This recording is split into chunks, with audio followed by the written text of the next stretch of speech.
ನಮ್ಮೆಲ್ಲರ ಅಭಿಮಾನ ನೆಲ ಇದು. ಅದರ ನೋಡಿ ಈಗ ಇದೆ.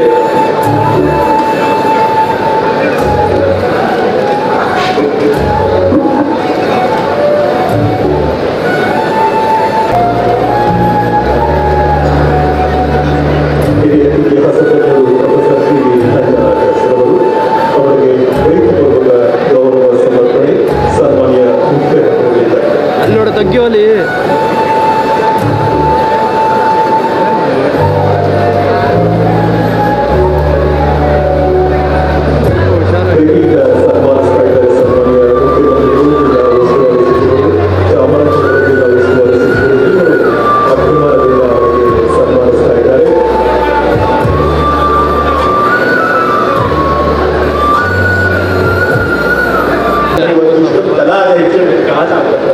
ಅದು ನಮ್ಮ ಗ್ಯಾರಂಟಿ ಸ್ಕೀಮ್ಗಳು ಅಂತ ನಾವು ಹೆಮ್ಮೆಯಿಂದ ಹೇಳ್ಕೊಳ್ಬೋದು. ಇವತ್ತು ಗ್ಯಾರಂಟಿ ಸ್ಕೀಮ್ಗಳ ಮೂಲಕ ಸರ್ಕಾರ ತೆರಿಗೆ ಹಣ ನೀಡಿದೆ, ಜನರ ತೆರಿಗೆ ಹಣ ನೀಡಿದೆ, ಜನರಿಗೆ ಗ್ಯಾರಂಟಿ ಸ್ಕೀಮ್ಗಳನ್ನು ಪಡ್ಕೊಳ್ಳೋದಕ್ಕೆ ಸಾಧ್ಯ ಆಗಿದ್ದರಿಂದ ಇವತ್ತು ತಲಾ ಆದಾಯ ಜಾಸ್ತಿ ಆಗಿದೆ.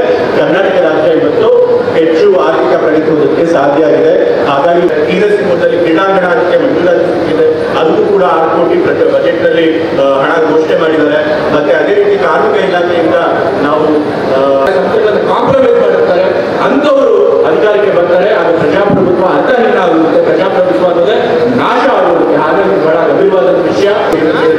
ಕೆಳಗಡೆ ಕಾರ್ಮಿಕ ಸಚಿವರು ಕೂಡ ಒಪ್ಪಿಕೊಂಡು ನಮ್ಮ ವರ್ಣಾ ಕ್ಷೇತ್ರದಲ್ಲೇ ಅವರು ವಸತಿ ಶಾಲೆ ಬರ್ತಾ ಇದೆ.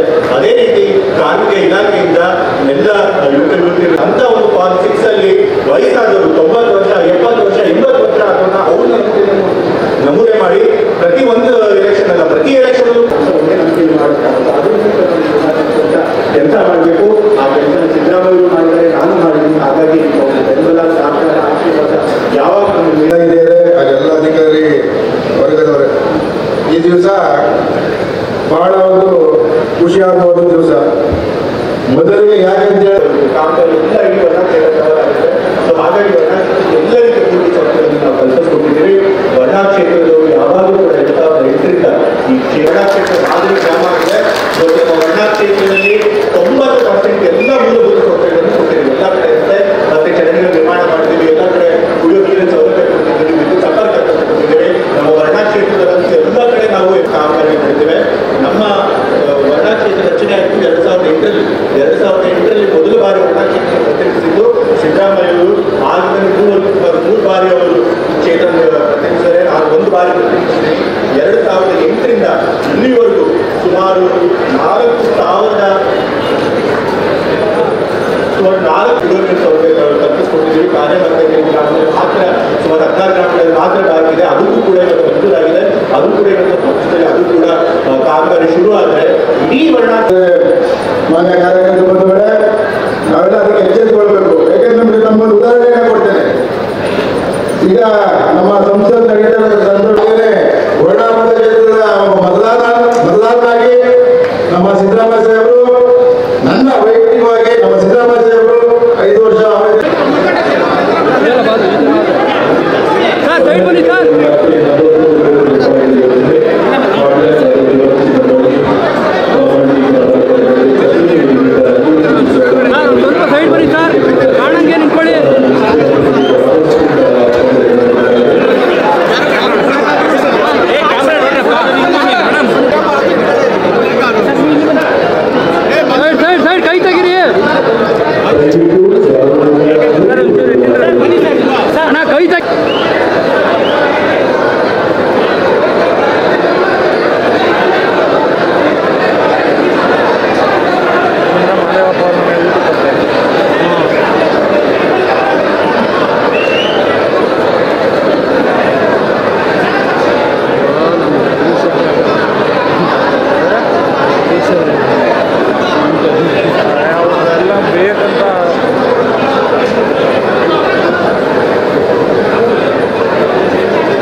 16 ಗ್ರಾಮ ಪಂಚಾಯಿತಿಯ ಅಧ್ಯಕ್ಷನೆಯಾದಂಥ ಶ್ರೀಮತಿ ಚಿಕ್ತಾಯಮ್ಮ ಅವರ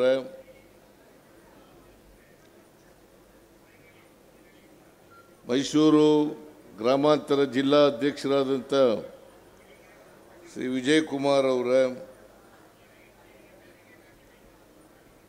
ಚಾಮರಾಜನಗರ ಜಿಲ್ಲಾ ಕಾಂಗ್ರೆಸ್ನ ಅಧ್ಯಕ್ಷರಾದಂಥ ಮುರುಸ್ವಾಮಿ ಅವರ, ವೇದಿಕೆ ಮೇಲಿರ್ತಕ್ಕಂಥ ಎಲ್ಲ ಕಾಂಗ್ರೆಸ್ಸಿನ ಮುಖಂಡರುಗಳೇ,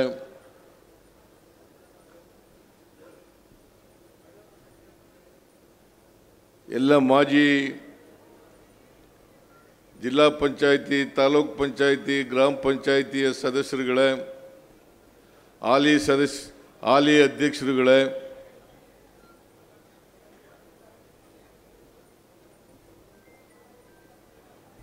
ಮೈಸೂರು ಜಿಲ್ಲಾ ಎಲ್ಲ ಅಧಿಕಾರಿ ಸ್ನೇಹಿತರೆ, ಇಲ್ಲಿ ಆಗಮಿಸಿರ್ತಕ್ಕಂಥ ಆತ್ಮೀಯ ಬಂಧುಗಳೇ, ತಾಯಂದಿರೇ, ಯುವಕ ಮಿತ್ರರೇ, ಸುದ್ದಿ ಮಾಧ್ಯಮದ ಎಲ್ಲ ಗೆಳೆಯರೇ, ಇವತ್ತು ವರುಣಾ ವಿಧಾನಸಭಾ ಕ್ಷೇತ್ರದಲ್ಲಿ ಅಭಿವೃದ್ಧಿ ಕಾರ್ಯಕ್ರಮಗಳ ಶಂಕುಸ್ಥಾಪನೆ, ಉದ್ಘಾಟನೆ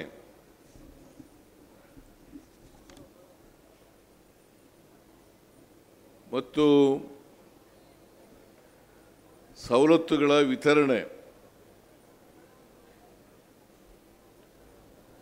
ಕಾರ್ಯಕ್ರಮವನ್ನು ನಮ್ಮ ಕಾರ್ಯಕರ್ತರು ಹಮ್ಮಿಕೊಂಡಿದ್ದಾರೆ.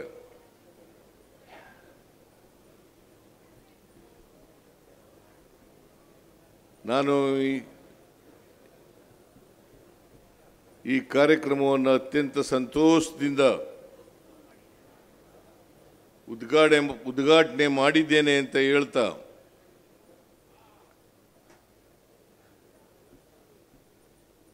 ಈಗಾಗಲೇ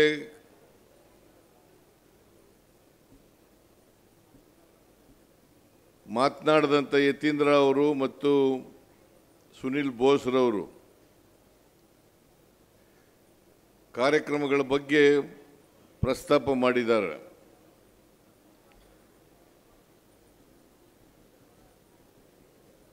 ವರುಣಾ ಕ್ಷೇತ್ರದಲ್ಲಿ 1107 ಕೋಟಿ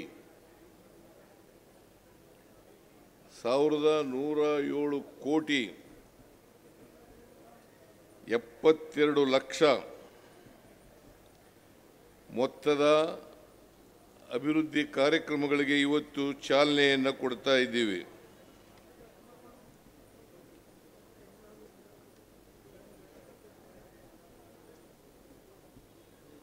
ಕಾಂಗ್ರೆಸ್ ಸರ್ಕಾರ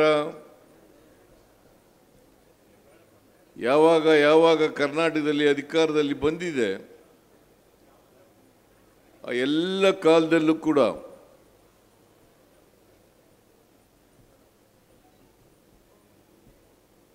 ಅಭಿವೃದ್ಧಿ ಕಾರ್ಯಕ್ರಮಗಳನ್ನು ಮಾಡೋದಷ್ಟೇ ಅಲ್ಲ,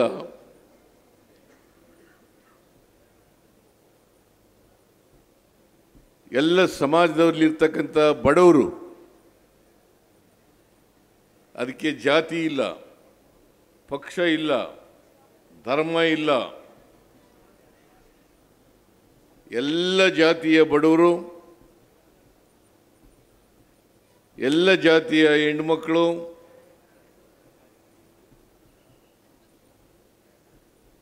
ಎಲ್ಲ ಜಾತಿಯ ದಲಿತರು, ಹಿಂದುಳಿದವರು, ಅಲ್ಪಸಂಖ್ಯಾತರು, ರೈತರು, ಕಾರ್ಮಿಕರು, ಇವರಿಗೆ ಶಕ್ತಿ, ಆರ್ಥಿಕವಾಗಿ ಶಕ್ತಿ ತುಂಬಬೇಕು, ಸಾಮಾಜಿಕವಾಗಿ ಶಕ್ತಿ ತುಂಬಬೇಕು ಅಂತೇಳಿ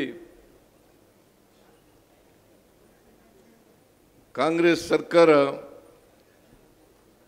ಅನೇಕ ಕಾರ್ಯಕ್ರಮಗಳನ್ನು ಹಮ್ಮಿಕೊಂಡಿದೆ. ನಮ್ಮ ಉದ್ದೇಶ ಸಮಾಜದಲ್ಲಿರ್ತಕ್ಕಂಥ ಅಸಮಾನತೆ ಹೋಗ್ಬೇಕು.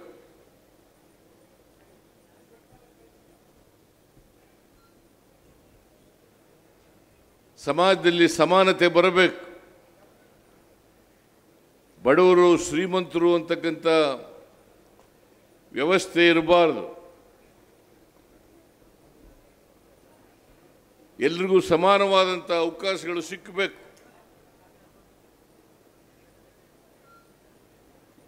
ಈ ಸಮಾನವಾದಂಥ ಅವಕಾಶಗಳನ್ನು ಕೊಡಿಸ್ಲಿಕ್ಕೋಸ್ಕರ ನಾವು ಅನೇಕ ಕಾರ್ಯಕ್ರಮಗಳನ್ನು ಹಮ್ಮಿಕೊಂಡಿದ್ದೀವಿ.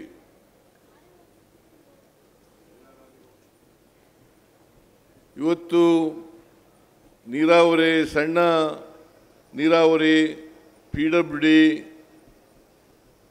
ಮತ್ತು ಇತರ ಅನೇಕ ಕಾರ್ಯಕ್ರಮಗಳನ್ನು ವರುಣಾ ಕ್ಷೇತ್ರದಲ್ಲಿ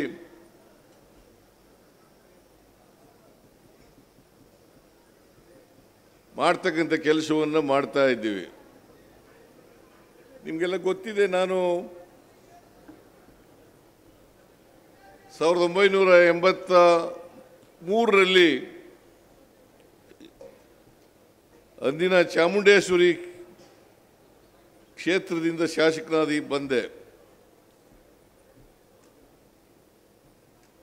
ನಿಮ್ಮೆಲ್ಲರ ಆಶೀರ್ವಾದದಿಂದ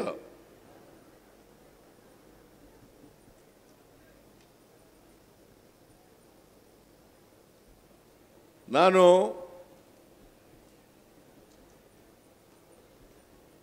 ಪಕ್ಷೇತರ ಅಭ್ಯರ್ಥಿಯಾಗಿ ಶಾಸಕನಾದರೂ ಕೂಡ ಅಂದಿನ ಮುಖ್ಯಮಂತ್ರಿಗಳಾಗಿದ್ದಂಥ ರಾಮಕೃಷ್ಣ ಹೆಗಡೆಯವರು ನನ್ನನ್ನು ಕಾವಲು ಸಮಿತಿ ಅಧ್ಯಕ್ಷರನ್ನಾಗಿ ಮಾಡಿದರು. ಅಲ್ಲಿಂದ 84ನೇ ಇಸ್ವಿ ಆಗಸ್ಟ್ ತಿಂಗಳಲ್ಲಿ ನನಗೆ ಮಂತ್ರಿನೂ ಕೂಡ ಮಾಡಿದ್ರು. ಈಗಾಗಲೇ ನಾನು ಮಂತ್ರಿಯಾಗಿ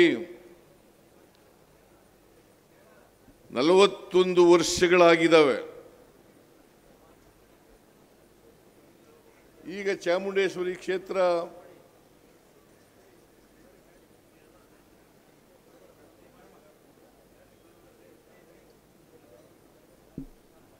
ನಾನು 2008ರಲ್ಲಿ ಚಾಮುಂಡೇಶ್ವರಿ ಕ್ಷೇತ್ರದಿಂದ ಸ್ಪರ್ಧೆ ಮಾಡಲಿಕ್ಕೆ ಹೋಗಲಿಲ್ಲ. ಅದರ ಬದಲಿಗೆ 2008ರಲ್ಲಿ ನಾನು ವರುಣಾ ವಿಧಾನಸಭಾ ಕ್ಷೇತ್ರದಿಂದ ಸ್ಪರ್ಧೆ ಮಾಡಿದ್ದೆ. 5 ಬಾರಿ 6 ಚುನಾವಣೆಗಳಲ್ಲಿ ನನ್ನನ್ನು ಚಾಮುಂಡೇಶ್ವರಿ ಕ್ಷೇತ್ರದ ಜನತೆ ಆಶೀರ್ವಾದವನ್ನು ಮಾಡಿ ವಿಧಾನಸಭೆಗೆ ಕಳಿಸಿಕೊಟ್ಟಿದ್ದರು. ಆಮೇಲೆ ವರುಣಾ ಕ್ಷೇತ್ರ ನಿರ್ಮಾಣ ಆದಮೇಲೆ ವರುಣಾ ಕ್ಷೇತ್ರದಲ್ಲಿ 3 ಬಾರಿ ವಿಧಾನಸಭಾ ಕ್ಷೇತ್ರದ ಅಭ್ಯರ್ಥಿ ವಿಧಾನಸಭಾ ಸದಸ್ಯನಾಗಲಿಕ್ಕೆ ಅವಕಾಶವನ್ನು ಕಲ್ಪಿಸಿಕೊಟ್ಟಿದ್ದಾರೆ. ನಾನು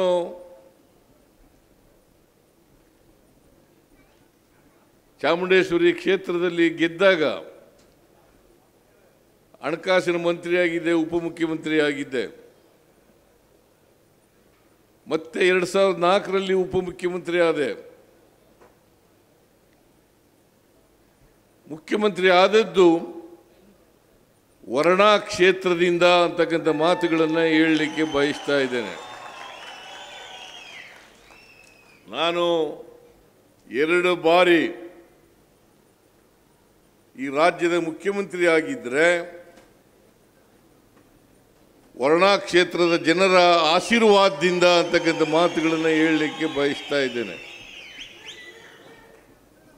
ನಾನು ಚಾಮುಂಡೇಶ್ವರಿ ಕ್ಷೇತ್ರದ ಜನತೆಗೆ ಮತ್ತು ವರುಣಾ ಕ್ಷೇತ್ರದ ಜನತೆಗೆ ಯಾವಾಗಲೂ ಕೂಡ ಚಿರಋಣಿಯಾಗಿರ್ತೇನೆ ಅಂತಕ್ಕಂಥ ಮಾತುಗಳನ್ನು ಹೇಳಲಿಕ್ಕೆ ಬಯಸ್ತಾ ಇದ್ದೇನೆ. ನೀವು ಕೊಟ್ಟಂತ ಶಕ್ತಿಯಿಂದಲೇ ಚಾಮುಂಡೇಶ್ವರಿ ಕ್ಷೇತ್ರದ ಜನತೆ ಇರ್ಬೋದು, ಮತದಾರರು, ವರ್ಣಾ ಕ್ಷೇತ್ರದ ಮತದಾರರು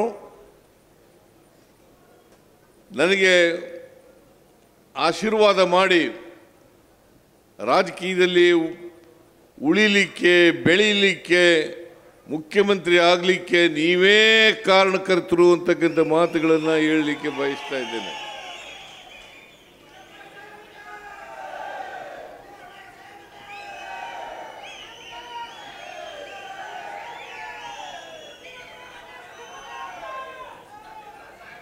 ವರ್ಣಾ ಕ್ಷೇತ್ರದ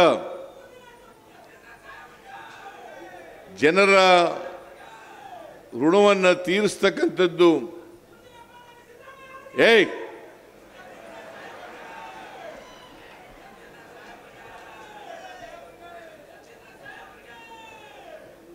ನನ್ನ ಜವಾಬ್ದಾರಿ ಮತ್ತು ಕರ್ತವ್ಯ ಅಂತೇಳಿ ನಾನು ಭಾವಿಸ್ಕೊಂಡಿದ್ದೇನೆ.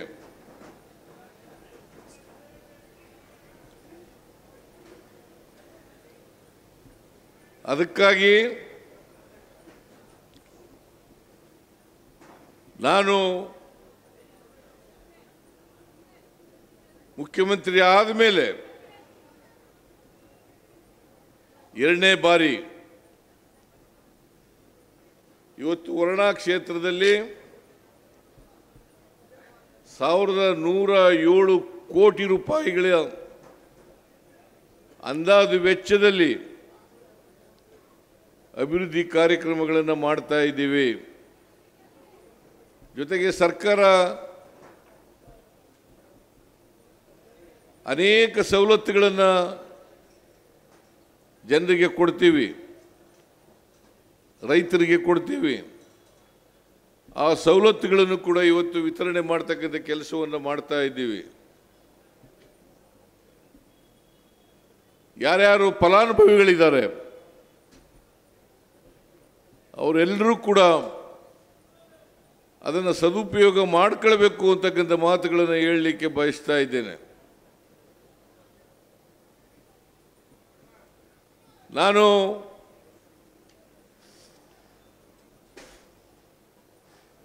ಸಾವಿರದ 2013ರಿಂದ 18ರವರೆಗೆ ಮುಖ್ಯಮಂತ್ರಿ ಆಗಿದ್ದೆ. ಆ ಸಂದರ್ಭದಲ್ಲಿ 165 ಭರವಸೆಗಳನ್ನು ಕೊಟ್ಟಿದ್ದು. 165 ಭರವಸೆಗಳಲ್ಲಿ 158 ಭರವಸೆಗಳನ್ನು ಈಡೇರಿಸಿದ್ದೇವೆ.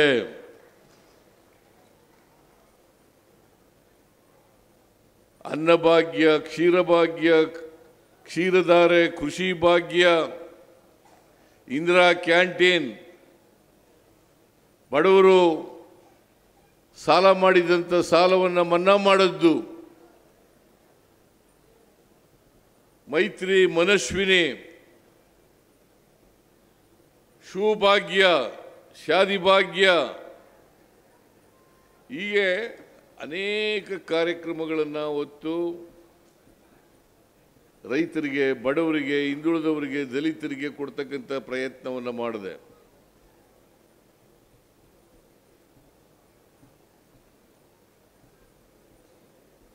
ಆದರೂ ನಮ್ಮ ಪಕ್ಷ ಅಧಿಕಾರಕ್ಕೆ ಬರಲಿಲ್ಲ 2018ರಲ್ಲಿ. ಯಾವ ಪಕ್ಷಕ್ಕೂ ಬಹುಮತ ಕೊಡಲಿಲ್ಲ. ಅದಕ್ಕೋಸ್ಕರನೇ ಸಮ್ಮಿಶ್ರ ಸರ್ಕಾರವನ್ನು ರಚನೆ ಮಾಡಿದ್ದು.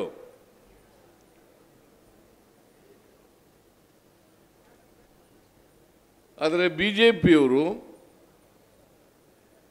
2019ರಲ್ಲಿ ಆಪರೇಷನ್ ಕಮಲದ ಮೂಲಕ ಹಿಂಬಾಗಲಿನಿಂದ ಅಧಿಕಾರವನ್ನು ಹಿಡಿತಕ್ಕಂಥ ಪ್ರಯತ್ನವನ್ನು ಮಾಡಿದ್ರು.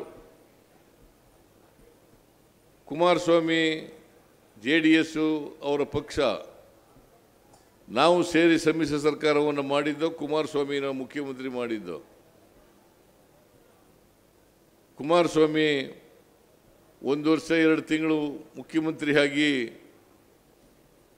ಅವರು ಆಪರೇಷನ್ ಕಮಲ ಬಿಜೆಪಿ ಆಪರೇಷನ್ ಕಮಲಕ್ಕೆ ಬಲಿಯಾಗಿ ಅಧಿಕಾರವನ್ನು ಕಳ್ಕೊಂಡ್ರು. ಈಗ ಅವ್ರ ಜೊತೆಲೇ ಸೇರ್ಕೊಂಡಿದ್ದಾರೆ. ವಿಪರ್ಯಾಸ ಇದು.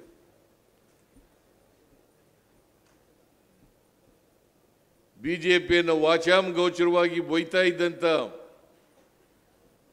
ಕುಮಾರಸ್ವಾಮಿ ಮತ್ತು ದೇವೇಗೌಡರು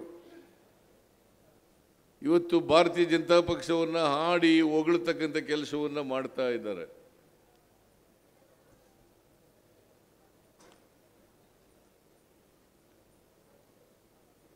ಅದು ಹುಟ್ಟಿದ್ದೇ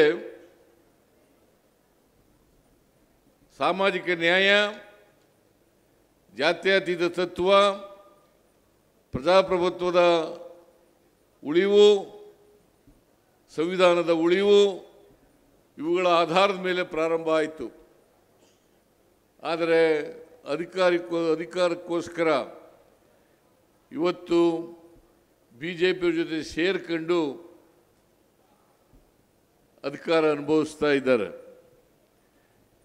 ನಾನು ಅವ್ರ ಬಗ್ಗೆ ಹೆಚ್ಚು ಮಾತಾಡಲಿಕ್ಕೆ ಹೋಗಲ್ಲ.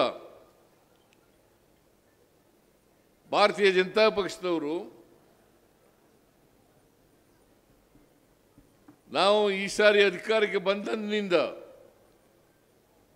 ಇವತ್ತಿನವರೆಗೆ ಸುಳ್ಳು ಆರೋಪಗಳನ್ನು, ಸುಳ್ಳು ಆಪಾದನೆಗಳನ್ನು ಮಾಡಲಿಕ್ಕೆ ಪ್ರಯತ್ನವನ್ನು ಮಾಡ್ತಾ ಇದ್ದಾರೆ.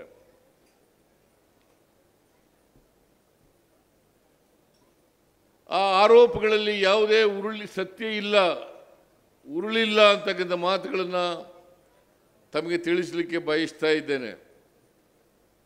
ನಾವು 2023 ವಿಧಾನಸಭಾ ಚುನಾವಣಾ ಸಂದರ್ಭದಲ್ಲಿ ನಾವು 5 ಗ್ಯಾರಂಟಿ ಯೋಜನೆಗಳನ್ನು ಘೋಷಣೆ ಮಾಡಿದ್ದೆವು. ಈ 5 ಗ್ಯಾರಂಟಿ ಯೋಜನೆಗಳಿಗೆ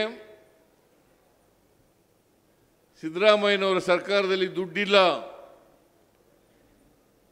ಏನಾದರೂ ಈ ಗ್ಯಾರಂಟಿ ಯೋಜನೆಗಳನ್ನು ಜಾರಿ ಮಾಡಿದರೆ ಸರ್ಕಾರ ಆರ್ಥಿಕವಾಗಿ ದಿವಾಳಿ ಆಗ್ತದೆ, ಖಜಾನೆಯಲ್ಲಿ ದುಡ್ಡಿಲ್ಲ, ಖಾಲಿ ಆಗಿಬಿಡ್ತದೆ ಅಂತೇಳಿ ಆರೋಪಗಳನ್ನು ಮಾಡಿದ್ರು. ಇವುಗಳನ್ನು ಮಾಡಲಿಕ್ಕೆ ಈ ಯೋಜನೆಗಳನ್ನು ಜಾರಿ ಮಾಡಲಿಕ್ಕೆ ಸಾಧ್ಯನೇ ಇಲ್ಲ.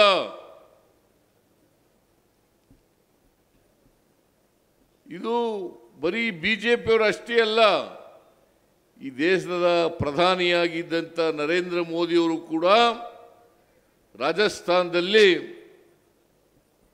ಒಂದು ಕಡೆ ಹೇಳಿದ್ರು, ಈ ಕಾರ್ಯಕ್ರಮಗಳನ್ನು ಜಾರಿ ಮಾಡೋಕ್ಕಾಗಲ್ಲ, ಗ್ಯಾರಂಟಿ ಯೋಜನೆಗಳನ್ನು ಮಾಡಿದ್ರೆ ರಾಜ್ಯ ಆರ್ಥಿಕವಾಗಿ ದಿವಾಳಿ ಆಗಿಬಿಡ್ತದೆ. ಇದನ್ನ ನರೇಂದ್ರ ಮೋದಿಯವರೇ ಸ್ವತಃ ಹೇಳಿದ್ರು. ಇವತ್ತು ನಾವು ಅಧಿಕಾರಕ್ಕೆ ಬಂದು 2 ವರ್ಷ 2 ತಿಂಗಳಾಯ್ತಾ ಬಂದಿದೆ. ಆದರೆ ನಾವು ಏನು 5 ಗ್ಯಾರಂಟಿ ಯೋಜನೆಗಳನ್ನು ಘೋಷಣೆ ಮಾಡಿದ್ದೋ, ನಾವು ಅಧಿಕಾರಕ್ಕೆ ಬಂದ ತಕ್ಷಣ ಜಾರಿ ಮಾಡ್ತೀವಿ ಅಂತ ಹೇಳಿದ್ದೋ, ಅವುಗಳೆಲ್ಲವನ್ನು ಕೂಡ ಜಾರಿ ಮಾಡಿದ್ದೇವೆ. ಶಕ್ತಿ ಯೋಜನೆ, ಅನ್ನಭಾಗ್ಯ, ಗೃಹಲಕ್ಷ್ಮಿ, ಗೃಹ ಜ್ಯೋತಿ ಮತ್ತು ಯುವ ನಿಧಿ ಈ ಕಾರ್ಯಕ್ರಮಗಳನ್ನು ಘೋಷಣೆ ಮಾಡಿದ್ದು. ಇವತ್ತು ನಾವು ಅಧಿಕಾರಕ್ಕೆ ಬಂದ ಮೇಲೆ ಎಲ್ಲ ಕಾರ್ಯಕ್ರಮಗಳನ್ನು ಕೂಡ ಜಾರಿ ಮಾಡಿದ್ದೇವೆ. ಈ ಕಾರ್ಯಕ್ರಮಗಳಿಗೆ ಖರ್ಚಾಗ್ತಕ್ಕಂಥ ಹಣ ಸುಮಾರು 55,000 ಕೋಟಿ. 55,000 ಕೋಟಿ. ನಾವು ಯುರೋಪ್ ಕಂಟ್ರಿಗಳಲ್ಲಿ ಇದಕ್ಕೆ ಏನಂತ ಹೇಳ್ತಾರೆ ಅಂತಂದರೆ universal basic income, universal basic income. ಇದನ್ನು ಯಾಕೆ ಕೊಡ್ತಾ ಇದ್ದೀವಿ? ಈ ಕಾರ್ಯಕ್ರಮಗಳನ್ನು ಯಾಕೆ ಜಾರಿ ಮಾಡ್ತಾ ಇದ್ದೀವಿ ಅಂತಂದರೆ, ಸಮಾಜದಲ್ಲಿರ್ತಕ್ಕಂಥ ಅಸಮಾನತೆ ಹೋಗ್ಬೇಕು, ಬಡವ ಶ್ರೀಮಂತರ ಅಸಮಾನತೆ ಹೋಗ್ಬೇಕು, ಜಾತಿ ಹೋಗ್ಬೇಕು, ವರ್ಗ ಹೋಗ್ಬೇಕು, ಎಲ್ರಿಗೂ ಕೂಡ ಸಾಮಾಜಿಕ ನ್ಯಾಯ ದೊರಕಬೇಕು, ಸಮಾನ ಅವಕಾಶಗಳು ಸಿಕ್ಕಬೇಕು, ಸಮಾಜ ನಿರ್ಮಾಣ ಆಗಬೇಕು ಅಂತಕ್ಕಂಥದ್ದು ಬಾಬಾ ಸಾಹೇಬ್ ಅಂಬೇಡ್ಕರ್ ಅವರು ಸಂವಿಧಾನದ ಮೂಲಕ ಹೇಳಿರ್ತಕ್ಕಂಥ ಮಾತುಗಳು. ಅದರಿಂದ ಈ ಅಸಮಾನತೆಯನ್ನು ತೊಡಗಿಸ್ಲಿಕ್ಕೋಸ್ಕರವಾಗಿ ಅನ್ನಭಾಗ್ಯ ಕಾರ್ಯಕ್ರಮ, ಮಹಿಳೆಯರಿಗೋಸ್ಕರ ಶಕ್ತಿ ತುಂಬಲಿಕ್ಕೋಸ್ಕರವಾಗಿ ಶಕ್ತಿ ಯೋಜನೆ, ಗೃಹಲಕ್ಷ್ಮಿ ಯೋಜನೆ, ಗೃಹ ಜ್ಯೋತಿ ಯೋಜನೆ ಮತ್ತು ಯುವ ನಿಧಿ ಯೋಜನೆಯನ್ನು ಇವತ್ತು ನಾವು ಮಾಡ್ತಾ ಇದ್ದೀವಿ. ಈಗ ಭಾರತೀಯ ಜನತಾ ಪಕ್ಷದವರು ಅಭಿವೃದ್ಧಿ ಕೆಲಸಗಳಿಗೆ ದುಡ್ಡಿಲ್ಲ,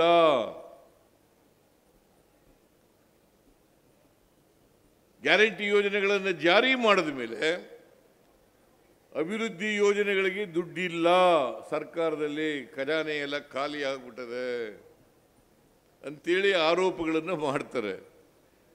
ನಾನು ಅವ್ರಿಗೆ ಹೇಳ್ತೀನಿ, ಅನೇಕ ಸಾರಿ ಹೇಳಿದ್ದೀನಿ ನಾನು, ನೀವು ನಮ್ಮ ಸರ್ಕಾರಿ ಕಾರ್ಯಕ್ರಮಕ್ಕೆ ಬಂದು ನೋಡಬೇಕು. ಇವತ್ತು 1107 ಕೋಟಿ ವರ್ಣಾ ಕ್ಷೇತ್ರದಲ್ಲಿ ಕೆಲಸ ಆಗಿದ್ದರೆ, ಅಭಿವೃದ್ಧಿ ಕೆಲಸಗಳಿಗೆ ಶಂಕುಸ್ಥಾಪನೆ ಉದ್ಘಾಟನೆ ಮಾಡಿದರೆ, ದುಡ್ಡಿಲ್ಲದೆ ಇರ್ತಕ್ಕಂಥ ಸರ್ಕಾರ, ಆರ್ಥಿಕವಾಗಿ ದಿವಾಳಿ ಆಗಿರ್ತಕ್ಕಂಥ ಸರ್ಕಾರ ಮಾಡಲಿಕ್ಕೆ ಸಾಧ್ಯ ಆಗ್ತಿತ್ತಾ? ನಾವು ಅಧಿಕಾರಕ್ಕೆ 2023 ಮೇ 20ನೇ ತಾರೀಕು ಅಧಿಕಾರಕ್ಕೆ ಬಂದು ಜೂನ್ 11ನೇ ತಾರೀಕಿಗೆ ಶಕ್ತಿ ಯೋಜನೆಯನ್ನು ಜಾರಿ ಮಾಡೋದು. ಜುಲೈ ತಿಂಗಳಲ್ಲಿ ಅನ್ನಭಾಗ್ಯ ಮತ್ತು ಗೃಹ ಜ್ಯೋತಿ ಯೋಜನೆಗಳನ್ನು ಜಾರಿ ಮಾಡೋದು. ಆಗಸ್ಟ್ ತಿಂಗಳಲ್ಲಿ ಇದೇ ಮೈಸೂರಿನಲ್ಲಿ ಗೃಹಲಕ್ಷ್ಮಿ ಯೋಜನೆಯನ್ನು ಜಾರಿ ಮಾಡೋದು. 2024 ಜನವರಿನಲ್ಲಿ ಯುವ ನಿಧಿ ಯೋಜನೆಯನ್ನು ಜಾರಿ ಮಾಡೋದು. ಆದ್ದರಿಂದ ಈ ಬಿಜೆಪಿಯವರು ಏನು ಸುಳ್ಳು ಪ್ರಚಾರ ಮಾಡಲಿಕ್ಕೆ, ಜನಗಳನ್ನು ತಪ್ಪು ದಾರಿಗೆ ಎಳಿಲಿಕ್ಕೆ ಪ್ರಯತ್ನವನ್ನು ಮಾಡ್ತಾ ಇದ್ದಾರೆ, ಅವೆಲ್ಲವೂ ಕೂಡ ನಿರಾಧಾರವಾದಂಥ ಸುಳ್ಳು ಆರೋಪಗಳು ಅಂತಕ್ಕಂಥ ಮಾತುಗಳನ್ನು ತಮಗೆ ತಿಳಿಸಲಿಕ್ಕೆ ಬಯಸ್ತಾ ಇದ್ದೇನೆ. ಇವತ್ತು ಅನೇಕ ಸವಲತ್ತುಗಳನ್ನು ಕೊಟ್ಟಿದ್ದೇವೆ. ಇಲ್ಲಿ ಹೆಣ್ಮಕ್ಳು ಕೂತಿದ್ದಾರೆ, ಫ್ರೀಯಾಗಿ ಬಸ್ನಲ್ಲಿ ಓಡಾಡ್ತಾರೆ, ಯಾರು ಕೂಡ ಬಸ್ ಎಲ್ಲಿ ಹೇಳಮ್ಮ, ಏನ್ರಮ್ಮ ಕೈ, ಬಸ್ನಲ್ಲಿ ಓಡಾಡ್ತಾ ಇದ್ದೀರಲ್ವಾ?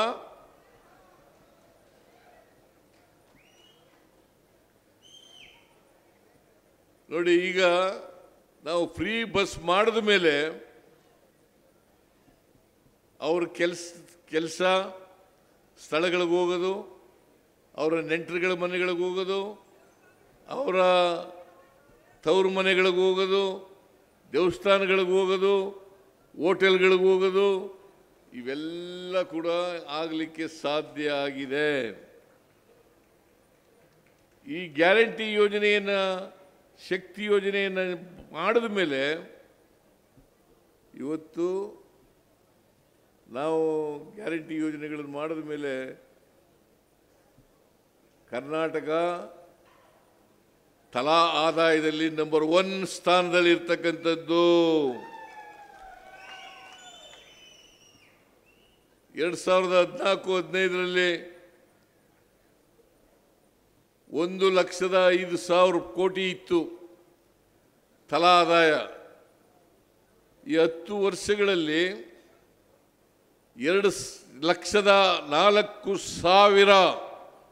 ಇವತ್ತು ಎಲ್ಲ ರಾಜ್ಯಗಳಿಗಿಂತ ಕರ್ನಾಟಕ ನಂಬರ್ 1 ಸ್ಥಾನಕ್ಕೆ ಹೋಗಿದ್ರೆ ಇದಕ್ಕೆ ಕಾರಣ ನಮ್ಮ ಗ್ಯಾರಂಟಿ ಯೋಜನೆಗಳು ಅಂತಕ್ಕಂಥದ್ದನ್ನು ಹೇಳಲಿಕ್ಕೆ ಬಯಸ್ತಾ ಇದ್ದೆ.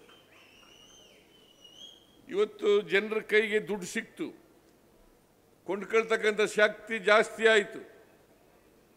ಹಾಗಾಗಿ ಅವರ ಆರ್ಥಿಕ ಚಟುವಟಿಕೆ ಪ್ರಾರಂಭ ಆಯಿತು. ಈ ಆರ್ಥಿಕ ಚಟುವಟಿಕೆಗಳು ಪ್ರಾರಂಭ ಆಗಬೇಕಾದ್ರೆ ಗ್ಯಾರಂಟಿ ಯೋಜನೆಗಳು ಕಾರಣ ಅಂತಕ್ಕಂಥ ಮಾತನ್ನು ಹೇಳಲಿಕ್ಕೆ ಬಯಸ್ತಾ ಇದ್ದೇನೆ. ಅಷ್ಟೇ ಅಲ್ಲ, ಮಹಿಳೆಯರಿಗೆ ಉದ್ಯೋಗದ ಅವಕಾಶಗಳು ಹೆಚ್ಚಾಯಿತು. ಈಗ ಉದ್ಯೋಗದ ದರ ಮಹಿಳೆಯರಿಗೆ ಬೆಂಗಳೂರಿನಲ್ಲಿ 23% ಜಾಸ್ತಿ ಆಯಿತು, ಹುಬ್ಬಳ್ಳಿ ಧಾರವಾಡದಲ್ಲಿ 21% ಜಾಸ್ತಿ ಆಯಿತು.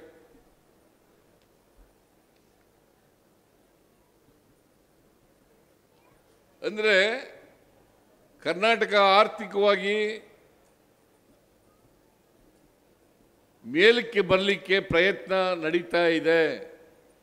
ಬಡವರ ಸಂಖ್ಯೆ ಕಡಿಮೆ ಆಗ್ತಾ ಇದೆ, ಅಸಮಾನತೆ ಕಡಿಮೆ ಆಗ್ತಾ ಇದೆ. ಇವೆಲ್ಲ ಕಾರ್ಯಕ್ರಮಗಳನ್ನು ಮಾಡೋದ್ರಿಂದ ಇವತ್ತು ನಾವು ಕರ್ನಾಟಕವನ್ನು ಅಭಿವೃದ್ಧಿ ಹೊಂದಿರತಕ್ಕಂಥ ರಾಜ್ಯಗಳಲ್ಲಿ ಮುಂಚೂಣಿಗೆ ಕೊಂಡು ಹೋಗ್ತಕ್ಕಂಥ ಪ್ರಯತ್ನವನ್ನು ಮಾಡ್ತಾ ಇದ್ದೀವಿ. GST ತೆರಿಗೆ ಗೂಡ್ಸ್ ಮತ್ತು ಸರ್ವಿಸ್ ಟ್ಯಾಕ್ಸ್ ಅಂತ ಕರಿತೀವಿ. GST ಅಂತಂದರೆ ಗೂಡ್ಸ್ ಮತ್ತು ಸರ್ವಿಸ್ ಟ್ಯಾಕ್ಸ್. ಈ ಟ್ಯಾಕ್ಸ್ ಕಲೆಕ್ಷನ್ನಲ್ಲಿ ಕರ್ನಾಟಕ ರಾಜ್ಯ 2ನೇ ಸ್ಥಾನದಲ್ಲಿದೆ ದೇಶದಲ್ಲಿ. ಮಹಾರಾಷ್ಟ್ರ 1ನೇ ಸ್ಥಾನ, ನಾವು 2ನೇ ಸ್ಥಾನ. ನಾನು ಯಾಕೆ ಈ ಮಾತನ್ನು ಪ್ರಸ್ತಾಪ ಮಾಡ್ತಾ ಇದ್ದೀನಿ ಅಂತಂದರೆ, ಜನರ ತಲಾ ಆದಾಯ ಹೆಚ್ಚಾಯಿತು, ತೆರಿಗೆ ಕೂಡ ಹೆಚ್ಚು ರಾಜ್ಯಕ್ಕೆ ಬರಲಿಕ್ಕೆ ಸಾಧ್ಯ ಆಯಿತು. ಹಾಗಾಗಿ ಇವತ್ತು ಕರ್ನಾಟಕ ಆರ್ಥಿಕವಾಗಿ ಸಾಮಾಜಿಕವಾಗಿ ಬಲಿಷ್ಠ ಆಗಲಿಕ್ಕೆ ಸಾಧ್ಯ ಆಗಿದೆ ಅಂತಕ್ಕಂಥ ಮಾತುಗಳನ್ನು ಹೇಳ್ತಕ್ಕಂಥ ಪ್ರಯತ್ನವನ್ನು ಮಾಡ್ತಾ ಇದ್ದೇನೆ. ಆದರೆ ಕೇಂದ್ರ ಸರ್ಕಾರ ನಮಗೆ ಸಂಪೂರ್ಣವಾಗಿ ಸಹಕರಿಸ್ತಾ ಇಲ್ಲ. ನಮಗೆ ತೆರಿಗೆ ಪಾಲನ್ನು ಅವರು ಸರಿಯಾಗಿ ಕೊಡ್ತಾ ಇಲ್ಲ.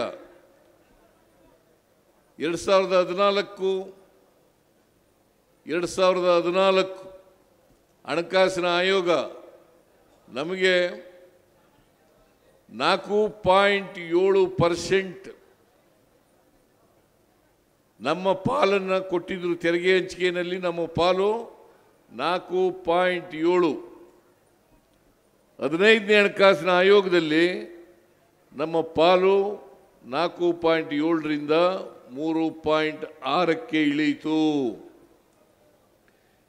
ಇದು BJP ಅವರು ಕೇಂದ್ರ ಸರ್ಕಾರ ಮಾಡಿರ್ತಕ್ಕಂಥ ಕರ್ನಾಟಕಕ್ಕೆ ಮಾಡಿರ್ತಕ್ಕಂಥ ಅನ್ಯಾಯ.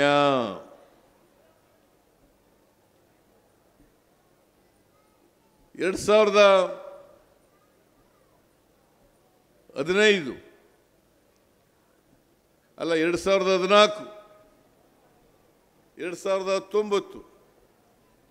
BJPಗೆ ಹೆಚ್ಚು ಸ್ಥಾನಗಳನ್ನು ಗೆಲ್ಲಿಸಿಕೊಡ್ತರು ಕರ್ನಾಟಕದವರು. ಆದರೆ ಅವ್ರು ಯಾರು ಕೂಡ ನಿಮ್ಮಿಂದ ಗೆದ್ದೋಗಿ ಲೋಕಸಭೆಯಲ್ಲಿ ಕರ್ನಾಟಕಕ್ಕೆ ಆಗಿರ್ತಕ್ಕಂಥ ಅನ್ಯಾಯವನ್ನು ಕೇಳ್ತಕ್ಕಂಥ ಧೈರ್ಯ ಮಾಡ್ತಾ ಇಲ್ಲ. ಅವರು ಧೈರ್ಯ ಮಾಡಬೇಕು. ಅವರು ಧೈರ್ಯ ಮಾಡದೆ ಹೋದರೆ ಕರ್ನಾಟಕದ ಜನತೆಗೆ ಮಾಡ್ತಕ್ಕಂಥ ದ್ರೋಹ ಅಂತಕ್ಕಂಥ ಮಾತುಗಳನ್ನು ಹೇಳಲಿಕ್ಕೆ ಬಯಸ್ತಾ ಇದ್ದೇನೆ. ನಮಗೆ 15ನೇ ಹಣಕಾಸಿನ ಆಯೋಗದಲ್ಲಿ ಅಧ್ಯಕ್ಷರು 5,495 ಕೋಟಿ ರೂಪಾಯಿಗಳ ವಿಶೇಷ ಅನುದಾನವನ್ನು ಕೊಟ್ಟಿದ್ದರು. 5,495 ಕೋಟಿ. ಯಾಕೆಂದರೆ ತೆರಿಗೆ ಪಾಲಿನಲ್ಲಿ ಕಡಿಮೆ ಬಂದಿದೆ ಕರ್ನಾಟಕಕ್ಕೆ ಅಂತೇಳಿ ನಮಗೆ ಶಿಫಾರಸು ಮಾಡಿದರು. ಅದರ ಜೊತೆಗೆ 6,000 ಕೋಟಿ ಪೆರಿಫೆರಲ್ ರಿಂಗ್ ರೋಡ್ಗೆ ಮತ್ತು ಬೆಂಗಳೂರು ನಗರದಲ್ಲಿ ಕೆರೆಗಳ ಅಭಿವೃದ್ಧಿಗೆ ಕೊಟ್ಟಿದ್ದರು. ಒಟ್ಟು 11,495 ಕೋಟಿ ರೂಪಾಯಿಗಳನ್ನು ನಮಗೆ ಕೊಡಬೇಕಾಗಿತ್ತು, ಆದರೆ ಕೊಡಲಿಲ್ಲ. ಬಿಜೆಪಿಯವರು ನರೇಂದ್ರ ಮೋದಿಯವರು ಪ್ರಧಾನಮಂತ್ರಿಯಾಗಿ ಕರ್ನಾಟಕಕ್ಕೆ ದೊಡ್ಡ ಅನ್ಯಾಯವನ್ನು ಮಾಡಿದರು. ಅಷ್ಟೇ ಅಲ್ಲ, ನಿರ್ಮಲಾ ಸೀತಾರಾಮನ್ 2023-24 ಆಯವ್ಯಯದಲ್ಲಿ ಅಪ್ಪರ್ ಭದ್ರಾ ಯೋಜನೆಗೆ, ನೀರಾವರಿ ಯೋಜನೆಗೆ 5,300 ಕೋಟಿ ರೂಪಾಯಿಗಳನ್ನು ಕೊಡ್ತೀನಿ ಅಂತ ಹೇಳಿದ್ರು. ಆದರೆ ಇವತ್ತಿನವರಿಗೆ ಒಂದು ಬಿಡುಗಾಸು ಕೂಡ ಬಿಡುಗಡೆ ಆಗಲಿಲ್ಲ. 2023 2 ವರ್ಷ ಆಯಿತು. 2023-24ರಲ್ಲಿ ಹೇಳಿದ್ದು ಬಜೆಟ್ನಲ್ಲಿ, ಲೋಕಸಭೆಯಲ್ಲಿ ಮತ್ತು ರಾಜ್ಯಸಭೆಯಲ್ಲಿ ಎರಡೂ ಕಡೆ ಪಾಸ್ ಆಗಿತ್ತು. ಈ ಪಾಸ್ ಆಗಿದ್ರೂ ಕೂಡ ನಮಗೆ ಬಜೆಟ್ನಲ್ಲಿ ಹೇಳಿದರೂ ಕೂಡ ಕೊಡಲಿಲ್ಲ. ಆದ್ದರಿಂದ ದೊಡ್ಡ ಅನ್ಯಾಯವನ್ನು ಕೇಂದ್ರ ಸರ್ಕಾರ ರಾಜ್ಯಕ್ಕೆ ಮಾಡಿದೆ. ನಮ್ಮ ಕಾಂಗ್ರೆಸ್ನ ಲೋಕಸಭಾ ಸದಸ್ಯರು ಅನೇಕ ಸಾರಿ ಇದನ್ನು ಪ್ರಸ್ತಾಪ ಮಾಡಿದ್ರು ಕೂಡ ಇವತ್ತಿನವರೆಗೆ ಕೊಡಲಿಲ್ಲ. ಬಿಜೆಪಿ ಲೋಕಸಭಾ ಸದಸ್ಯರು, ರಾಜ್ಯಸಭಾ ಸದಸ್ಯರು ಅವರಿಗೆ ಧೈರ್ಯನೇ ಇಲ್ಲ. ನರೇಂದ್ರ ಮೋದಿಯವರ ಹತ್ರ ಹೋಗಿ ಕೇಳಿ ನಮಗೆ ನ್ಯಾಯ ಕೊಡಿಸ್ತಕ್ಕಂಥ ಪ್ರಯತ್ನವನ್ನು ಮಾಡ್ತಾ ಇಲ್ಲ. ಸೊ ಇದು ಕರ್ನಾಟಕಕ್ಕೆ ಆಗಿರ್ತಕ್ಕಂಥ ದೊಡ್ಡ ಅನ್ಯಾಯ, ನರೇಂದ್ರ ಮೋದಿಯವರು ಮಾಡಿರ್ತಕ್ಕಂಥ ದೊಡ್ಡ ಅನ್ಯಾಯ. ಇದನ್ನು ನೀವೆಲ್ಲ ತಿಳ್ಕೋಬೇಕಾಗ್ತದೆ, ನೀವೆಲ್ಲ ಇದನ್ನು ಅರ್ಥ ಮಾಡ್ಕೋಬೇಕಾಗ್ತದೆ. ನಾನು ಹೇಳೋದ್ರಲ್ಲಿ ಸುಳ್ಳಿದ್ರೆ ಒಂದೇ ವೇದಿಕೆಗೆ ಬರಲಿ. ಅವರು ಬಿಜೆಪಿಯವರು, JDSನವರು ಒಂದೇ ವೇದಿಕೆಗೆ ಬರಲಿ. ನಾನು ಅನೇಕ ಸಾರಿ ಆಹ್ವಾನವನ್ನು ಕೊಟ್ಟಿದ್ದೇನೆ. ನಾನು ಹೇಳ್ತಕ್ಕಂಥದ್ದು 100ಕ್ಕೆ 100 ಸತ್ಯ. ಆದ್ದರಿಂದ ಕರ್ನಾಟಕದಲ್ಲಿ ನಾವು ಈ ವರ್ಷ ಅಂದರೆ 2000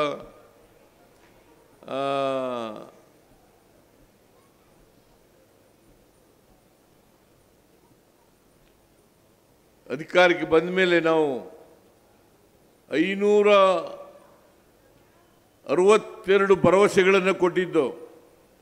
ಈಗಾಗಲೇ 542 ಭರವಸೆ ಇಲ್ಲ, 242 ಭರವಸೆಗಳನ್ನು 242 ಭರವಸೆಗಳನ್ನು ಈಡೇರಿಸಿದ್ದೇವೆ. ಯಾವುದಾದರೂ ದೇಶದಲ್ಲಿ ನುಡಿದಂತೆ ರಾಜ್ಯ ಇದ್ದರೆ, ನುಡಿದಂಥ ಸರ್ಕಾರ ಇದ್ದರೆ, ನುಡಿದಂತೆ ನಡೆದಂಥ ಸರ್ಕಾರ ಯಾವುದಾದರೂ ಇದ್ದರೆ ಅದು ಕಾಂಗ್ರೆಸ್ ಸರ್ಕಾರ ಮತ್ತು ನಮ್ಮ ಸರ್ಕಾರ ಅಂತಕ್ಕಂಥದ್ದನ್ನು ತಿಳ್ಕೋಬೇಕಾಗ್ತದೆ. ಇವರೆಲ್ಲ ಅಸಮಾನತೆಯನ್ನು ಹೋಗಲಾಡಿಸ್ಲಿಕ್ಕೆ ಮಾಡ್ತಕ್ಕಂಥ ಕಾರ್ಯಕ್ರಮಗಳನ್ನು ನಾನು ಮಾಡಲಿಕ್ಕೆ ನೀವೇ ಪ್ರೇರಣೆ ಅಂತಕ್ಕಂಥ ಮಾತುಗಳನ್ನು ಹೇಳಲಿಕ್ಕೆ ಬಯಸ್ತಾ ಇದ್ದೇನೆ. ನೀವು ಕೊಟ್ಟಂಥ ಶಕ್ತಿಯಿಂದ, ನೀವು ನನಗೆ ಮುಖ್ಯಮಂತ್ರಿ ಮಾಡಿದ್ರಿಂದ ಇವೆಲ್ಲ ಕಾರ್ಯಕ್ರಮಗಳನ್ನು ಮಾಡಲಿಕ್ಕೆ ಸಾಧ್ಯ ಆಯಿತು. ಅದರಿಂದ ನೀವೆಲ್ಲರೂ ಕೂಡ ನನಗೆ ಆಶೀರ್ವಾದ ಮಾಡಿ ವಿಧಾನಸಭೆಗೆ ಕಳಿಸಿ ಮುಖ್ಯಮಂತ್ರಿಯನ್ನಾಗಿ ಮಾಡಲಿಕ್ಕೆ ಅವಕಾಶ ಕಲ್ಪಿಸಿಕೊಟ್ಟದ್ರಿಂದ ಇವೆಲ್ಲ ಮಾಡಲಿಕ್ಕೆ ಸಾಧ್ಯ ಆಯಿತು. ಇನ್ನೂ ಮುಂದಿನ 2.25 ವರ್ಷ ನಾವು ಅಭಿವೃದ್ಧಿ ಕಾರ್ಯಕ್ರಮಗಳನ್ನು ಮಾಡ್ತೀವಿ, ಉಳಿದ ಭರವಸೆಗಳನ್ನು ಕೂಡ ಈಡೇರಿಸ್ತೀವಿ. ಯಾವುದಾದರೂ ಕೊಟ್ಟ ಮಾತಿನಂತೆ ನಡ್ಕೊಂಡಿರ್ತಕ್ಕಂಥ ಸರ್ಕಾರ ಇದ್ದರೆ ಅದು ಸಿದ್ದರಾಮಯ್ಯನವರ ಸರ್ಕಾರ, ಕಾಂಗ್ರೆಸ್ ಸರ್ಕಾರ ಅಂತಕ್ಕಂಥ ಮಾತುಗಳನ್ನು ಹೇಳಲಿಕ್ಕೆ ಬಯಸ್ತಾ ಇದ್ದಾರೆ. ಅದರಿಂದ BJPಯವರು ಏನು ಅಪಪ್ರಚಾರ ಮಾಡ್ತಾ ಇದ್ದಾರೆ, ಜನರನ್ನು ದಾರಿ ತಪ್ಪಿಸ್ತಕ್ಕಂಥ ಕೆಲಸವನ್ನು ಮಾಡ್ತಾರೆ, ಅದರಲ್ಲಿ ಉರುಳಿಲ್ಲ ಅಂತಕ್ಕಂಥದ್ದು. ನಿನ್ನೆ ನಾವು ಬೆಂಗಳೂರಿನಲ್ಲಿ ಒಂದು ಪ್ರತಿಭಟನಾ ರ್ಯಾಲಿಯನ್ನು ಇಟ್ಕೊಂಡಿದ್ದು. ಕಾರಣ ಯಾಕಪ್ಪ ಅಂತಂದರೆ BJPಯವರು ಮತ ಕಳ್ಳತನ ಮಾಡಿ EVM ಅನ್ನು ದುರುಪಯೋಗ ಮಾಡಿಕೊಂಡು ಅಧಿಕಾರಕ್ಕೆ ಬಂದಿದ್ದಾರೆ ಅಂತಕ್ಕಂಥದ್ದು ನಮ್ಮ ಆರೋಪ. ಇದು ಒಂದು ಕ್ಷೇತ್ರದಲ್ಲಿ ನಾವು ಸಂಪೂರ್ಣವಾಗಿ ರಿಸರ್ಚ್ ಮಾಡಿದ್ದೀವಿ, ಸಂಶೋಧನೆ ಮಾಡಿದ್ದೀವಿ. ಆ ಸಂಶೋಧನೆಯನ್ನು ರಾಹುಲ್ ಗಾಂಧಿಯವರು, ಲೋಕಸಭೆಯಲ್ಲಿ ವಿರೋಧ ಪಕ್ಷದ ನಾಯಕರು, ಅವರು ಮೊನ್ನೆ ಮಾಧ್ಯಮದವರ ಜೊತೆ ಮಾತಾಡಿ ಮಾಧ್ಯಮದ ಜೊತೆ ಆ ದಾಖಲಾತಿಗಳನ್ನು ಕೂಡ ಪ್ರದರ್ಶನ ಮಾಡ್ತಕ್ಕಂಥ ಪ್ರಯತ್ನವನ್ನು ಮಾಡಿದ್ದಾರೆ. ನಿನ್ನೆನೂ ಕೂಡ ದಾಖಲಾತಿಗಳನ್ನು ಪ್ರದರ್ಶನ ಮಾಡ್ತಕ್ಕಂಥ ಕೆಲಸವನ್ನು ಮಾಡಿದ್ರು. ಸೊ ಇದು ಅದಕ್ಕೆ ನೆನ್ನೆ ಹೇಳಿದೆ ನಾನು, BJPಯವರು ಯಾವಾಗಲೂ ಕೂಡ ಜನರ ಆಶೀರ್ವಾದವನ್ನು ಪಡೆದು ಅಧಿಕಾರಕ್ಕೆ ಬಂದಿಲ್ಲ. ಈಗ ಕರ್ನಾಟಕದಲ್ಲಿ ಉದಾಹರಣೆಗೆ ನೋಡಿ, 2008ರಲ್ಲಿ ಅವರು ಅಧಿಕಾರಕ್ಕೆ ಬಂದರು, ಯಡಿಯೂರಪ್ಪನವರು ಮುಖ್ಯಮಂತ್ರಿ ಆದರು, ಆಮೇಲೆ ಸದಾನಂದ ಗೌಡ ಆದರು, ಆಮೇಲೆ ಜಗದೀಶ್ ಶೆಟ್ಟರ್ ಆದರು. ಆಗ ಜನ 113 ಸ್ಥಾನಗಳು ಬಂದಿರಲಿಲ್ಲ. ಮತ್ತೆ 2018ರಲ್ಲೂ ಕೂಡ ಅವರಿಗೆ 113 ಸ್ಥಾನಗಳು ಬರಲಿಲ್ಲ. ಯಾವಾಗಲೂ ಜನರ ಆಶೀರ್ವಾದವನ್ನು ಪಡೆದು ಪ್ರಜಾಪ್ರಭುತ್ವದಲ್ಲಿ ಅಧಿಕಾರಕ್ಕೆ ಬರಬೇಕು. ಅದನ್ನು ಮಾಡಲಿಲ್ಲ. ಪ್ರಜಾಪ್ರಭುತ್ವ ವಿರೋಧಿ ನೀತಿಯನ್ನು ಅನುಸರಿಸಿ, ಸಂವಿಧಾನಕ್ಕೆ ವಿರೋಧವಾದಂಥ ನೀತಿಯನ್ನು ಅನುಸರಿಸಿ ಅವರು ಆಪರೇಷನ್ ಕಮಲ ಮಾಡಿ ಅಧಿಕಾರಕ್ಕೆ ಬಂದದ್ದು. 2 ಬಾರಿ ಅಧಿಕಾರಕ್ಕೆ ಬಂದಿದ್ದಾರಲ್ಲ ಕರ್ನಾಟಕದಲ್ಲಿ. ಆ ಕರ್ನಾಟಕದಲ್ಲಿ 2008ರಲ್ಲಿ 2018ರಲ್ಲಿ ಈ 2 ಬಾರಿನೂ ಕೂಡ ಅಧಿಕಾರಕ್ಕೆ ಬರಲಿಲ್ಲ. ಅವರು ಜನರ ಆಶೀರ್ವಾದವನ್ನು ಪಡೆದು ಅಧಿಕಾರಕ್ಕೆ ಬರಲಿಲ್ಲ. 2 ಬಾರಿನೂ ಆಪರೇಷನ್ ಕಮಲ ಮಾಡಿ ಅಧಿಕಾರಕ್ಕೆ ಬಂದದ್ದು. ನಾನು ಯಾಕೆ ಈ ಮಾತನ್ನು ಹೇಳ್ತಾ ಇದ್ದೀನಿ ಅಂತಂದರೆ, BJPಯವರಿಗೆ ಅಧಿಕಾರದ ದಾಹ, ಮತ್ತು ಯಾವಾಗಲೂ ಕೂಡ ಅಧಿಕಾರದಲ್ಲಿ ಇರಲೇಬೇಕು ಅಂತೇಳಿ ಅವರು ಸಂವಿಧಾನಕ್ಕೆ ವಿರುದ್ಧವಾದಂಥ, ಪ್ರಜಾಪ್ರಭುತ್ವಕ್ಕೆ ವಿರುದ್ಧವಾದಂಥ ನೀತಿಯನ್ನು ಅನುಸರಿಸ್ತಾ ಇದ್ದಾರೆ. ಯಾವತ್ತೂ ಕೂಡ ಭಾರತೀಯ ಜನತಾ ಪಕ್ಷದವರು ಸಂವಿಧಾನದ ಪರ ಇರೋರಲ್ಲ, ಸಂವಿಧಾನಕ್ಕೆ ವಿರುದ್ಧವಾಗಿರ್ತಕ್ಕಂಥವರು.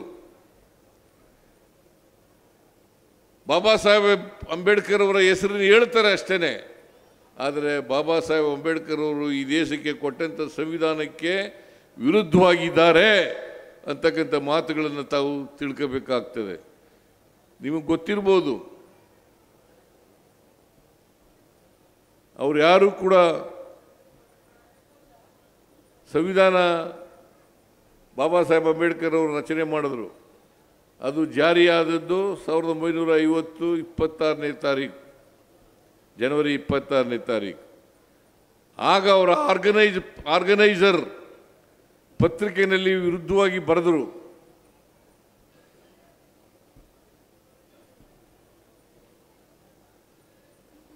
ನಮ್ಮ ಸಂವಿಧಾನ ಇದು ನಮ್ಮ ಇತಿಹಾಸಕ್ಕೆ ವಿರುದ್ಧವಾಗಿರ್ತಕ್ಕಂಥ ಸಂವಿಧಾನ ಅಂತೇಳಿ ಬರೆದದ್ದು. ಅದರಿಂದ ಅವ್ರು ಯಾವತ್ತೂ ಕೂಡ ಪ್ರಜಾಪ್ರಭುತ್ವದ ಪರವಾಗಿರೋರು ಅಲ್ಲ, ಸಂವಿಧಾನದ ಪರವಾಗಿರೋರು ಅಲ್ಲ. ಇವತ್ತು ನಮ್ಮೆಲ್ಲರ ಕರ್ತವ್ಯ ಸಂವಿಧಾನವನ್ನು ರಕ್ಷಣೆ ಮಾಡ್ತಕ್ಕಂಥದ್ದು, ಪ್ರಜಾಪ್ರಭುತ್ವವನ್ನು ಉಳಿಸ್ತಕ್ಕಂಥದ್ದು. ಅದಕ್ಕೋಸ್ಕರ ನಾವು ಎಲ್ಲ ಪ್ರಯತ್ನವನ್ನು ಮಾಡಿ ಡೆಮಾಕ್ರಸಿ ಮತ್ತು ಕಾನ್ಸ್ಟಿಟ್ಯೂಷನ್ ಇವೆರಡನ್ನು ಕೂಡ ಉಳಿಸ್ಕೋಬೇಕು. ಯಾಕೆಂದರೆ ನಾವು ಸಂವಿಧಾನವನ್ನು ರಕ್ಷಣೆ ಮಾಡಿದರೆ ಸಂವಿಧಾನ ನಮ್ಮನ್ನು ರಕ್ಷಣೆ ಮಾಡ್ತದೆ. ಇವತ್ತು ನಾನು ನಿಮ್ಮ ಮುಂದೆ ಮುಖ್ಯಮಂತ್ರಿಯಾಗಿ ನಿಂತ್ಕೊಂಡು ಮಾತನಾಡಬೇಕಾದ್ರೆ ಬಾಬಾ ಸಾಹೇಬ್ ಅಂಬೇಡ್ಕರ್ ಅವರು ಕೊಟ್ಟಿರ್ತಕ್ಕಂಥ ಸಂವಿಧಾನವೇ ಕಾರಣ ಅಂತಕ್ಕಂಥ ಮಾತುಗಳನ್ನು ಹೇಳಲಿಕ್ಕೆ ಬಯಸ್ತಾ ಇದ್ದೇನೆ. ಅದರಿಂದ ನಾವು ಉಳಿಬೇಕಾದ್ರೆ, ಎಲ್ರಿಗೂ ಸಮಾನ ಅವಕಾಶಗಳು ಸಿಕ್ಕಬೇಕಾದ್ರೆ, ನಮ್ಮ ಹಕ್ಕುಗಳು ರಕ್ಷಣೆ ಆಗಬೇಕಾದ್ರೆ ಸಂವಿಧಾನ ಉಳಿಸ್ತಕ್ಕಂಥ ಕೆಲಸವನ್ನು ಮಾಡಬೇಕಾಗ್ತದೆ. ನಾವು ಸಂವಿಧಾನವನ್ನು ರಕ್ಷಣೆಯನ್ನು ಮಾಡ್ತಕ್ಕಂಥ ಕೆಲಸವನ್ನು ಮಾಡಬೇಕಾಗ್ತದೆ. ಆ ಕೆಲಸ ನಾವು ನೀವೆಲ್ಲ ಮಾಡೋಣ ಅಂತಕ್ಕಂಥ ಮಾತುಗಳನ್ನು ಹೇಳಿ ಮುಂದಿನ ಚುನಾವಣೆಗಳಲ್ಲಿ ನೀವು ಹೇಗೆ ಇಲ್ಲಿವರೆಗೆ ನನ್ನನ್ನು ರಾಜಕೀಯವಾಗಿ ಬೆಳೆಸಿದ್ದೀರಿ ಅದೇ ರೀತಿಯಾಗಿ ಮುಂದೆನೂ ಕೂಡ ನನಗೆ ಶಕ್ತಿಯನ್ನು ತುಂಬತಕ್ಕಂಥ ಕೆಲಸವನ್ನು ಮಾಡಬೇಕು ಅಂತಕ್ಕಂಥ ಮಾತುಗಳನ್ನು ಹೇಳಿ ನಾನು ಏನೇನು ಕಾರ್ಯಕ್ರಮಗಳನ್ನು ಮಾಡ್ತೀವಿ ಸ್ವಲ್ಪ ಒಂದು ಗುರುಗುಂಜಿಯಷ್ಟು ಹೆಚ್ಚಾಗೇ ನಾವು ವರ್ಣಾ ಕ್ಷೇತ್ರಕ್ಕೆ ಮಾಡ್ತೇನೆ ಅಂತಕ್ಕಂಥ ಮಾತುಗಳನ್ನು ಹೇಳಿ ನಿಮ್ಮೆಲ್ಲರಿಗೂ ಇವತ್ತು ನಾವು ವರ್ಣಾ ಕ್ಷೇತ್ರದ ಎಲ್ಲ ಜನ ಎಲ್ಲ ಹಳ್ಳಿಗಳಿಂದ ಬಂದಿದ್ದೀರಿ, ಈ ಕಾರ್ಯಕ್ರಮವನ್ನು ಯಶಸ್ವಿಗೊಳಿಸಿದ್ದೀರಿ. ಅದಕ್ಕೋಸ್ಕರ ನಿಮ್ಮೆಲ್ಲರಿಗೂ ಧನ್ಯವಾದಗಳನ್ನು ಹೇಳಿ ನನ್ನ ಮಾತುಗಳನ್ನು ಮುಗಿಸ್ತೇನೆ. ಜೈ ಹಿಂದ್, ಜೈ ಕರ್ನಾಟಕ, ಜೈ ಕರ್ನಾಟಕ. ನಿಮ್ಮೆಲ್ಲರಿಗೂ ನಮಸ್ಕಾರ.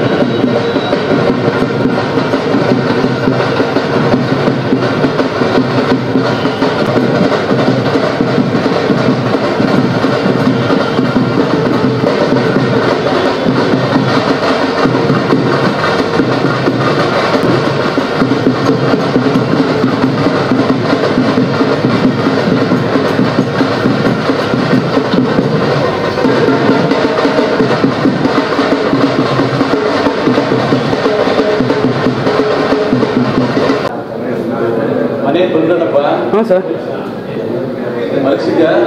ಇಲ್ಲ ಸರ್, ಇಲ್ಲ ಅವ್ರ ಇದ್ರ ಹತ್ರ ಸ್ವಾಮೀಜಿಗಳು ಕೂತಾರಲ್ಲ ಅಲ್ಲಿ ಆ ಪಕ್ಕದಲ್ಲಿ ಬಿಲ್ಡಿಂಗ್. ಮೇಡಮ್ ಸ್ವಲ್ಪ ನಿಂದಾಗ ಹೋಗಿ ಮೇಡಮ್, ನಿಮ್ದೇ ಬರಬೇಕು.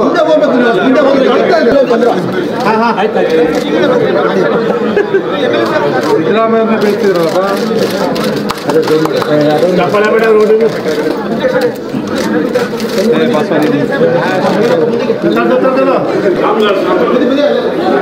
ಅಣ್ಣ ಫ್ಲಾಶ್ ಇಲ್ತ ನಾವು ಫ್ಲಾಶ್ ಇಲ್ತ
ಪಾಸ್